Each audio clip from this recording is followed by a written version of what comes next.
करनाल में सख्ती का बड़ा कदम, यूपी के गेहूं पर पूरी तरह से लग गई है रोक।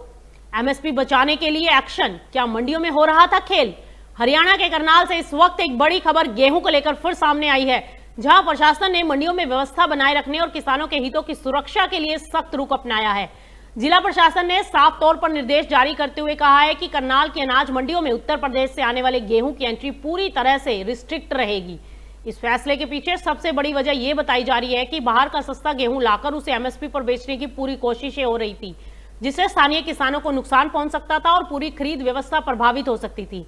डिप्टी कमिश्नर ने आढ़तियों और व्यापारियों को कड़ी चेतावनी देते हुए कहा है कि अगर कोई भी व्यक्ति नियमों का उल्लंघन करता पाया गया तो उसके खिलाफ सख्त कार्रवाई की जाएगी, जिसमें लाइसेंस रद्द करना भी शामिल है। प्रशासन ने मंडियों के आसपास और सीमावर्ती इलाकों में निगरानी बढ़ा दी है ताकि किसी भी तरह से बाहर का गेहूं अंदर ना आ सके। इसके साथ ही अधिकारियों को भी ये निर्देश दे दिए गए हैं कि मंडियों में आने वाले गेहूं की पूरी अच्छे से जांच की जाए और केवल स्थानीय किसानों की उपज को ही खरीद के लिए स्वीकार किया जाए। इस कदम को एमएसपी प्रणाली की पारदर्शिता बनाए रखने के लिहाज से बेहद अहम माना जा रहा है, क्योंकि अगर दूसरे राज्यों से सस्ता गेहूं आकर मंडियों में बिकता है तो न सिर्फ सरकारी खजाने पर बोझ बढ़ता है, बल्कि असली किसानों के हक पर भी असर पड़ता है। ऐसे में करनाल प्रशासन का ये फैसला एक सख्त संदेश देता है कि किसी भी तरह की गड़बड़ी को बर्दाश्त नहीं किया जाएगा।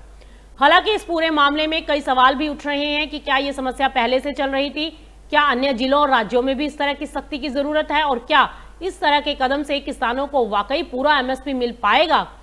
तो कुल मिलाकर करनाल में लिया गया यह फैसला सिर्फ एक जिले तक सीमित नहीं है, बल्कि ये पूरे देश के लिए एक संकेत हो सकता है कि सरकार अब गेहूं खरीद प्रणाली में किसी भी तरह की कोई भी अनियमितता को लेकर पूरी तरह सतर्क है। आने वाले दिनों में यह देखना अहम होगा कि इस सख्ती का जमीनी असर क्या होता है और क्या इससे किसानों को वास्तव में राहत मिलती है।